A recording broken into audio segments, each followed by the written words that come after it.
Mathematics 9th class की book में से जो यूनिट नंबर 3 है उसका एक इंतहाई अहम क्वेश्चन समझते हैं। और ये वो क्वेश्चन है जो बोर्ड इम्तिहान में भी अक्सर पूछा जाता है। तो ये क्वेश्चन कुछ इस तरीके से लिखा है कि राइट इन साइंटिफिक नोटेशन, कि आपने इस क्वेश्चन को साइंटिफिक नोटेशन के अंदर तब्दील करना है। अब साइंटिफिक नोटेशन होती क्या है कि आपके पास जो आंसर आएगा वो मल्टीप्लाई 10 और 10 की कुछ पावर लिखी होनी चाहिए। तो अगर ऐसी फॉर्म के अंदर इसका आंसर आ जाए तो फिर हम क्या कहते हैं कि ये साइंटिफिक नोटेशन वाली फॉर्म है। अब ये हमारे पास 5 क्वेश्चंस लिखे हुए हैं, इन्हें हम बारी बारी हल करते हैं, फिर हमें इन क्वेश्चंस की समझ आ जाएगी कि किस तरीके से साइंटिफिक नोटेशन बनाई जाती है। तो जो सबसे पहला क्वेश्चन है ये लिखा हुआ है 0.0074। तो सबसे पहला काम ये होता है कि लेफ़्ट साइड से जो पहला नॉन ज़ीरो नंबर है उसके बाद पॉइंट को आपने लिखना होता है। तो अगर हम इस साइड से देखें, यानी कि ये जो लेफ़्ट साइड है इस साइड पर 0 लिखा है, फिर इधर 0 लिखा है, ये 0 लिखा है, ये 7 लिखा हुआ है। जो 7 है ये नॉन ज़ीरो नंबर है। तो इसका मतलब ये है ये जो पॉइंट है इसको आपने पहले नॉन ज़ीरो नंबर के बाद लिखना है। तो ये वाला पॉइंट आ जाएगा 7 के बाद, यानी कि ये पॉइंट इधर आ गया, आगे 4 लिखा हुआ है तो इस जगह पर 4 लिख देते हैं। अब ये शुरू वाले जो 0 हैं इनको लिखने की ज़रूरत नहीं होती है। अब आपने लिखना है मल्टीप्लाई और 10, जिस तरह ये मैं बता रहा था ना कि साइंटिफिक नोटेशन में क्या लिखते हैं, मल्टीप्लाई 10 और 10 की कुछ पावर लिखनी होती है। अब अगर तो ये पॉइंट को आप मूव करवाते हो राइट साइड की तरफ तो फिर आपने इसकी पावर लिखनी होती है माइनस में। तो ये आपने याद रखना है, अगर आप पॉइंट को राइट साइड पर मूव करवाएंगे तो पावर किस में आएगी, माइनस में। और इनके दरमियान आपने डिजिट गिनने हैं, कितने हैं, तो 1 2 3 डिजिट जो है वो आपने पॉइंट को मूव करवाया। तो यहाँ ये एरो के दरमियान आप गिन लें कितने डिजिट हैं, 3 डिजिट हैं, इस वजह से इसके ऊपर क्या आ जाएगा, 3 आ जाएगा। तो ये अब आपने याद रखना है। जो इस क्वेश्चन में सबसे अहम चीज़ है कि अगर आप राइट साइड पर पॉइंट को मूव करवाएंगे तो पावर नेगेटिव आएगी, और अगर आप पॉइंट को लेफ़्ट साइड की तरफ मूव करवाते हैं तो पावर पॉजिटिव आएगी।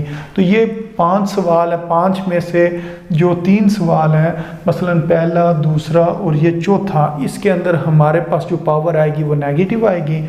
और ये जो तीसरा सवाल है और ये 5वां सवाल है, इसमें क्योंकि पॉइंट ने मूव होना है लेफ़्ट साइड पर, इस वजह से इनकी पावर पॉजिटिव आएगी जो 10 की पावर है।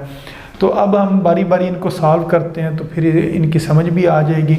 मसलन अब ये वाला क्वेश्चन सॉल्व करते हैं।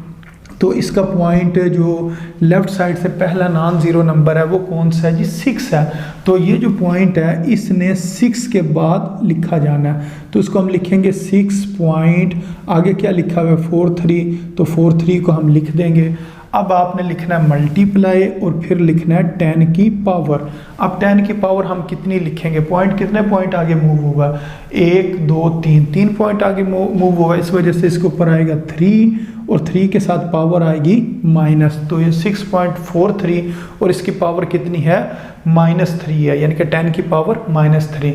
तो इस तरीके से इसका ये जो आंसर है ये साइंटिफिक नोटेशन वाली फॉर्म के अंदर है। अब इस क्वेश्चन को सॉल्व करते हैं। ये लिखा हुआ है 416.9। तो इसको हम किस तरह सॉल्व करेंगे, हमने लेफ़्ट साइड से पहले नॉन ज़ीरो नंबर के बाद पॉइंट लिखना होता है। तो लेफ़्ट साइड के ऊपर अगर हम देखें पहला जो नॉन ज़ीरो नंबर है वो 4 है।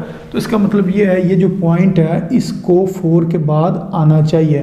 तो इसको हम यूँ लिखेंगे 4.169 मल्टीप्लाई 10 की पावर। अब 10 की पावर कितनी आएगी, अब हमने ये पॉइंट कितने डिजिट आगे लेकर आए हैं, 2 डिजिट आगे लेके आए हैं, इस वजह से इसकी पावर क्या आएगी, 2 आएगी। और इसके साथ प्लस, बेशक आप ना लिखें, क्यों कि अगर ना लिखा हो कोई साइन तो इसका मतलब वो प्लस है।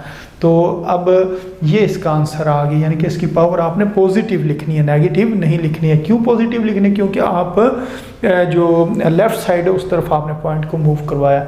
अच्छा, अब इस क्वेश्चन को अगर हम सॉल्व करें तो इसका पॉइंट इधर है तो आना किधर चाहिए, 5 के बाद आना चाहिए। तो इसका मतलब ये वाला पॉइंट इस जगह पर आना चाहिए।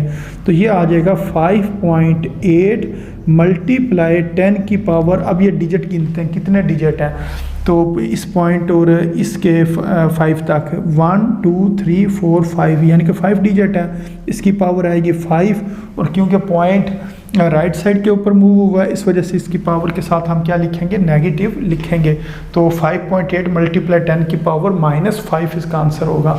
इसी तरह अगर इसको हम सॉल्व करें तो इसके अंदर तो पॉइंट लिखा हुआ ही नहीं है। अगर पॉइंट ना लिखा हो तो ये याद रखना है कि पॉइंट आखिर में लिखा होता है, यानी कि राइट साइड के ऊपर आखिर में लिखा होता है। जिस तरह अगर मैं कहूँ यूँ लिखा हो जी 50, तो अब इसके अंदर तो हमें कोई पॉइंट नज़र नहीं आ रहा, तो इसका मतलब इसको हम यहाँ पर पॉइंट लिख सकते हैं, यानी कि 50 पॉइंट, बेशक पॉइंट के आगे आप 0 लिख लें, तो इसका भी मतलब क्या है, 50 ही होता है।